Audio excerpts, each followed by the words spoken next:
Pria pirang tampan atau tiran namanya ingin mengatakan sesuatu lagi, tapi dihalangi oleh Queen. Mereka tidak setuju untuk memasukkan Hansen ke tim, tapi mereka tidak boleh menyakiti Hansen. Begitu jelas Queen. Queen pun minta maaf ke Hansen karena sudah membawanya jauh-jauh ke sini, tapi malah berakhir tidak baik. Hansen juga tidak terlalu mempersalahkan itu. Walaupun agak disayangkan, Hansen juga tidak mau menyia-nyiakan nyawanya untuk berhadapan makhluk super. Saat Queen hendak ingin mengantar Hansen kembali, ada seekor paus datang ke pulau itu dengan seorang pria terluka di atasnya. Queen dan yang lainnya dengan cepat bergerak ke arah pria itu. Mereka menanyakan di mana Sang Hing, salah satu anggota tim mereka. Dengan wajah yang babak belur, pria itu menjelaskan kalau mereka habis bertemu makhluk laut yang bisa menghembuskan api. Makhluk itu terlalu kuat, jadi dia terpisah dengan orang-orang yang menuju ke pulau itu. Dia juga tidak tahu keadaan mereka.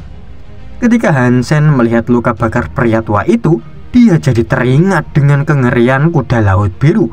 Dalam benaknya, mereka pasti bertemu makhluk itu. "Kau tunggu di sini dan rawat Pak Tua. Kami bertiga akan melihat mereka." Queen melompat ke belakang pausnya dengan cepat pergi. Beberapa saat kemudian, ketiga orang itu sudah kembali, namun wajah mereka tampak suram, menandakan mereka tidak bisa menemukan rekannya. Dengan tim yang tidak lengkap, mereka sempat ingin membatalkan perburuan itu, namun Tiran tetap kekeh ingin melanjutkannya. Mereka yang kekurangan anggota tim, salah satu dari mereka menyarankan kalau mengajak Hansen berburu. Tidak ada pilihan lain, Tiran pun akhirnya menyetujuinya, namun bukan sebagai anggota tim, tapi sebagai prajurit bayaran. "Jika kau ingin mempekerjakanku, hargaku tidaklah murah.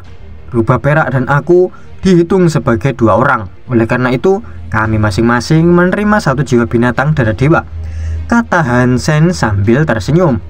"Baik." Tiran bahkan tidak berkedip sebelum menyetujuinya. Dia memberi Hansen 1 jiwa binatang darah dewa dan kemudian berkata, "Ini adalah uang muka, sisanya setelah kami selesai berburu." Menjadi anggota tim Queen secara resmi tidak terlalu penting baginya. Alasan dia mau adalah tim mereka yang merupakan satu-satunya yang memburu makhluk super. Di dalam pedalaman pulau, fakta bahwa sampai saat ini kehadiran Hansen sangat membantu mereka. Mereka bisa berjalan tanpa halangan sampai ke tempat tujuan. Pria tua yang terluka pun bertanya, siapa yang akan menahan serangan pertama makhluk itu. Tiran yang melangkah di depan pun menjawab kalau dia yang akan melakukannya. Dia baru saja mendapatkan perisai tingkat darah dewa. Di antara 3 bukit di kejauhan, raungan dahsyat terdengar, diiringi angin kencang. Tidak salah lagi, itu makhluk super tujuan mereka yang mereka sebut dengan White Tiger atau harimau putih. Makhluk itu sangat besar dan mempunyai sepasang sayap kecil. "Bersiaplah untuk bertarung." Ketika Queen berkata, Hansen tidak termasuk dalam rencana pertarungan. Yang harus dia lakukan adalah cukup berdiri jauh dari makhluk itu, memegang rubah perak, memastikan tidak ada monster lain yang mendekat. Hansen diam-diam menyalakan kunci gennya, mendorong indera ketujuh ke tingkat maksimum. Dengan itu, dia bisa memprediksi gerakan harimau putih. Harimau putih sekarang dibawa oleh angin yang digunakannya. Dia berlari ke arah mereka di udara. Jika dia bisa terbang tanpa sayap, maka makhluk itu pasti bisa memanfaatkan angin sebagai elemennya sendiri. Aura mengancam mulai terasa. Itu seperti sang juara turun dari langit, membuat wajah Queen dan timnya tampak suram. Hansen mulai mengundur dengan rubah perak di tangannya. Dia takut dengan makhluk super. Rasanya seolah-olah hanya keberuntungan bodoh dia bisa mengalahkan makhluk super di Suaka Dewa pertama dulu. Tiran berteriak dan mengangkat perisainya. Tubuhnya dilengkapi armor dan perisai yang terbuat dari baja menghalangi panah angin yang datang ke arahnya. Setelah dentuman suara keras, Tiran kaget melihat perisainya tidak bisa menahan serangan angin yang datang hingga perisai itu hancur berkeping-keping. Perisai darah dewa hancur dalam sekejap. Tangan Tiran terluka, wajah anggota tim berubah.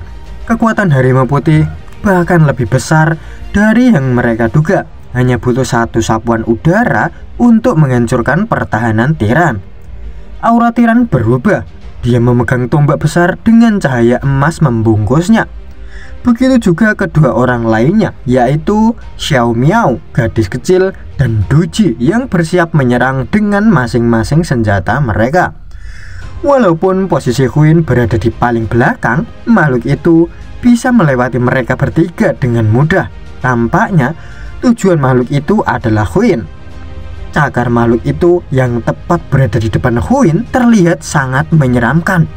Walaupun begitu, Huin tetap tenang dan bisa menghindari serangan makhluk itu, membuat batu hancur berkeping-keping. Belati Xiao Miao berhasil mengenai kaki makhluk itu. Begitu juga senjata milik Duji dan Tiran yang secara bersamaan menusuk makhluk itu. Tetapi sesuatu yang menakutkan terjadi. Bulu harimau berkibar-kibar seperti terkena hembusan angin. Ketika senjata tim Huin yang berhasil mengenai makhluk itu tiba-tiba terpental jauh, seolah-olah senjata mereka dihalangi oleh sebuah cangkang angin tebal yang tidak terlihat. Tubuh harimau putih bergetar hebat saat meraung, mengakibatkan angin di sekitarnya semakin kuat. Masing-masing senjata mereka hancur kecuali tombaknya Tiran yang luar biasa besar, tetapi masih membuat beberapa goresan di permukaannya. "Mundur sekarang!" teriak Huin dan mengeluarkan belati sebagai isyarat. Huin melemparkan belati itu, memecahkan udara saat bergerak dan tampak mengarah ke mata harimau itu. Makhluk itu meraung sekali lagi. Badai angin yang menakutkan mengalir keluar dari mulutnya. Tidak hanya menangkis, tapi juga belati itu hancur berkeping-keping. Kemarahan makhluk itu dipicu oleh lemparan belati yang mengejutkannya. Dia melompat ke arah Huin untuk serangan balasan. Tapi gerakan Huin yang anggun berhasil menjauh dari makhluk itu. Hansen yang mengawasinya sangat kagum dengan teknik catur Huin. Teknik itu sama efisiennya dengan sutra Dong Xuan milik Hansen, tetapi memberikan manfaat yang berbeda. Menghadapi makhluk ini dan menghindari serangannya adalah bukti ketangkasannya. Tiran dan yang lainnya mengikuti perintah Huin dengan cepat berbalik mundur melarikan diri dari makhluk itu. "Apa yang dilakukan di sana? Cepat lari!" teriak Xiao Miao pada Hansen. Sepertinya mereka mempercayai kemampuan Huin sepenuhnya. Hansen mengangguk dengan rubah perak di tangannya. Dia berlari secepat yang lainnya, tetapi tetap berada di barisan paling belakang. Walaupun mereka percaya dengan teknik caturnya Huin, Hansen adalah satu-satunya yang bisa memahami situasi Huin melebihi orang lain. Kalau Huin dalam keadaan bahaya, Hansen terus mengawasinya sembari memikirkan cara bagaimana bisa membantu Huin. Tampaknya Huin sedang mengarahkan harimau ke arah pantai. Sebuah ide tiba-tiba muncul di benaknya, maka dia berbalik dan lari ke arah yang lain. "Apa yang kau lakukan? Jangan pergi!" Tiran memanggilnya. Hansen mengabaikannya dan memanggil Golden Growler untuk menuju ke pantai. Mereka bertiga melihat Hansen menjauh dari posisi Huin saat ini tanpa mengetahui apa yang ingin dia lakukan. Huin berdarah, mengalami banyak luka, dan sepertinya armornya juga tidak bisa bertahan lama. Hansen menghela nafas panjang dan berkata, "Huin luar biasa. Jika aku berada di posisinya, aku rasa tidak akan dapat bertahan selama setengahnya." Hansen menyingkirkan Golden Growler dan pergi ke laut. Dia kemudian melihat kilatan cahaya putih terjun ke laut.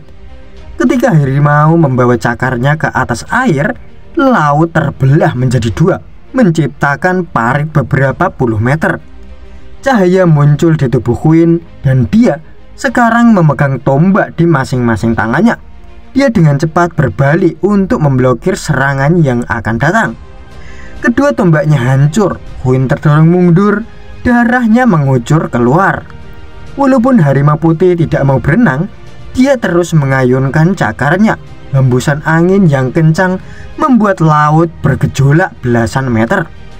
Huin tetap tidak menyerah pada rasa sakit yang dideritanya dan terus menghindari serangan dari harimau putih. Tiba-tiba, tangan keluar dari balik ombak yang besar. Huin menyipitkan matanya. Dia melihat bahwa itu adalah Hansen. Hansen menarik Huin lebih dalam ke laut. "Pegang aku dengan erat." Hansen meletakkan Huin di punggungnya. Dia sangat tangkas di laut. Pergerakannya jauh lebih mudah di laut. Harimau putih tidak ingin menyerah, jadi dia terus melemparkan serangan ke laut. Tapi Hansen seperti duyung saat berada di laut. Dia dengan mudah menghindari setiap serangan yang datang. Huin memegang erat Hansen dan dia merasa tersentuh. Dia tidak pernah berharap Hansen akan datang untuk menyelamatkannya. Setelah menyelam selama setengah jam, ada yang tidak beres dengan Huin. Hansen kaget. Setelah belajar sutra Dongsuan, dia bisa bernafas di dalam air. Bahkan rubah perak juga memiliki kemampuan ini. Sayangnya Huin tidak. Huin yang tahu mereka berdua akan mati kehabisan nafas di dasar laut. Huin mendorong Hansen, menyuruhnya untuk pergi sendirian. Dia tidak ingin menjadi beban bagi Hansen. Hansen menariknya kembali dan menggelengkan kepalanya. Dia menatap matanya, menyentuh wajahnya, dan menutup bibir Huin dengan bibirnya. Ada rasa yang menyenangkan dalam ciumannya. Oksigen masuk ke dalam mulutnya, menatap Hansen tepat di depan matanya. Ketika tubuhnya merasa lega, Huin meraih pinggangnya sekali lagi. Merasa sudah aman, tidak ada serangan lagi, Hansen kembali ke permukaan. Kemudian Huin memanggil pausnya dan naik di atasnya. Wajahnya tampak buruk. Luka di dadanya sangat dalam dan tidak bisa segera pulih karena berada di dalam air yang begitu lama. Dia juga kehilangan banyak darah. Hansen menggunakan tangannya untuk merobek sebagian armornya. Armor itu sudah rusak oleh harimau, jadi Hansen bisa dengan mudah merobeknya. Sepasang payudara besar berwarna putih salju muncul di hadapan Hansen. Hansen tidak yakin apakah dia tersinggung oleh pemandangan itu. Mata Huin mengungkapkan kecanggungan atas situasi itu, tetapi dia tidak bisa bergerak. Wajahnya hanya bersipu malu merah. "Rubah perak, tolong bantu."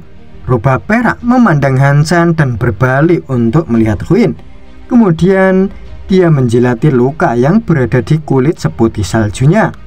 Setelah rubah perak menjilatinya, luka yang sudah menunjukkan tanda-tanda infeksi mulai tertutup rapat. Pendarahan berhenti. Setiap detik lukanya mulai membaik. Huin tampak terkejut. Rubah perak mempunyai kemampuan yang seperti itu. "Apa yang kau lihat?" Wajah Huin memerah sembari menutupi dadanya. "Maafkan aku." Hansen menggunakan tangannya untuk menutupi matanya. "Berikan aku armor jiwa binatang." Suaranya dingin, pertanda dia sudah kembali normal. "Baik." Hansen mengeluarkan armor tingkat darah dewa dan memberikannya ke Huin. Akhirnya Huin memakainya. Dia menenangkan suasana hatinya dan menjadi dingin kembali. Huin pun menanyakan mereka di mana. Lalu Hansen menjawab kalau dia tidak tahu. Dia dari tadi berputar-putar sembari menghindari serangan harimau putih. Jadi Hansen tidak tahu arah ke arah pulau. Huin pun mengerutkan kening karena tidak tahu jalan pulang. Untuk saat ini mereka perlu mencari sesuatu untuk dimakan. Hansen pun bergegas melompat ke dalam air. Beberapa saat kemudian dia kembali membawa seekor ikan yang panjangnya hampir 1 meter. Dia menguliti, kemudian dia memotong daging ikan menjadi irisan tipis. "Aku bisa." Huin mengira Hansen memberikan padanya. Namun sebelum dia bisa menolaknya, dia melihat Hansen malah memberikannya ke rubah perak.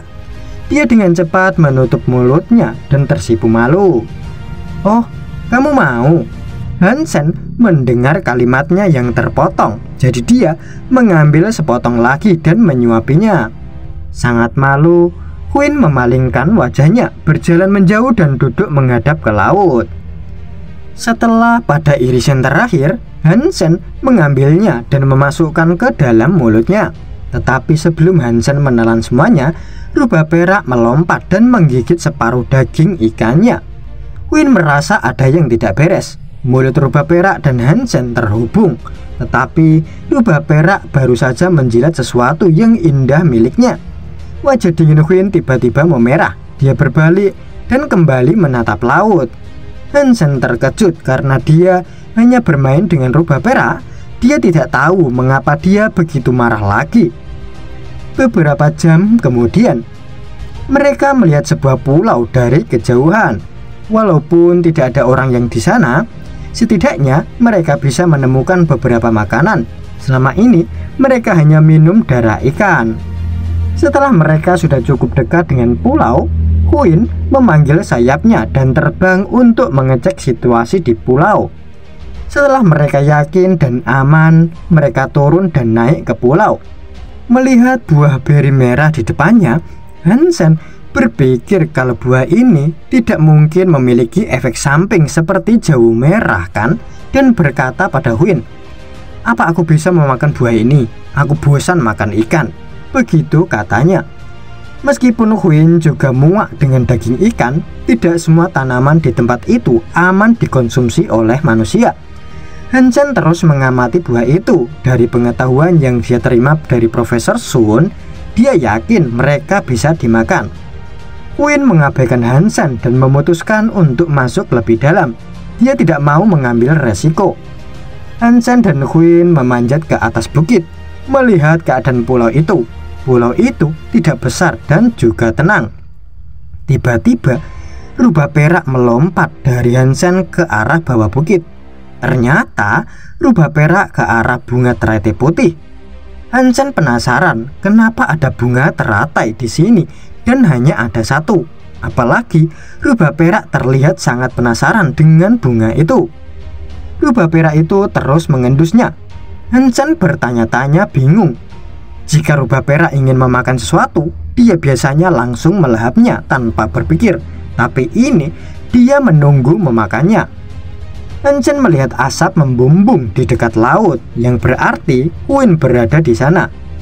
Ketika dia meraih ke bawah untuk mengambil rubah perak, rubah itu menghindari seolah-olah tidak ingin pergi, kemudian berbaring tidak bergerak. Hansen meraih kembali rubah perak, tetapi sekali lagi rubah perak menolak untuk mengalah. Karena tidak bisa berbuat apa-apa, Hansen memutuskan untuk berjalan ke arah Quinn berada. Dalam benaknya, dia berkata kalau teratai itu pasti barang yang bagus. Kalau itu barang bagus, Hansen harus mendapatkan teratai itu juga. Tetapi Hansen juga takut kalau rubah perak marah. Hansen pun kembali ke pantai. Quinn sibuk membakar beberapa ikan. "Apa itu untukku?" Hansen bertanya. "Ambil saja." Quinn tidak memandang Hansen dan terus menatap ikan bakar. Hansen tersenyum, mengambil beberapa ikan dan menggigitnya. "Di mana rubahmu?" Quinn menatap Hansen. "Dia sedang pergi," jawab Hansen santai. Hansen makan 8 irisan. Dia menjatuhkan punggungnya ke pohon. Quinn juga makan sedikit, tetapi setelah selesai, dia mulai berjalan menuju bukit. "Apa yang kau lakukan?" Hansen duduk dan bertanya, khawatir apakah Quinn akan tahu rubah perak dan teratai. Tidak sulit bagi Quinn untuk menemukan rubah perak berada dan menanyakan apa yang di hadapan rubah perak itu. "Aku tidak tahu, tetapi rubah perak menolak untuk pergi setelah menemukannya." Hansen menjelaskan. Ratu melihat teratai dari jarak dekat yang lebih dekat, serta mulai istirahat di dekat teratai dan rubah perak itu.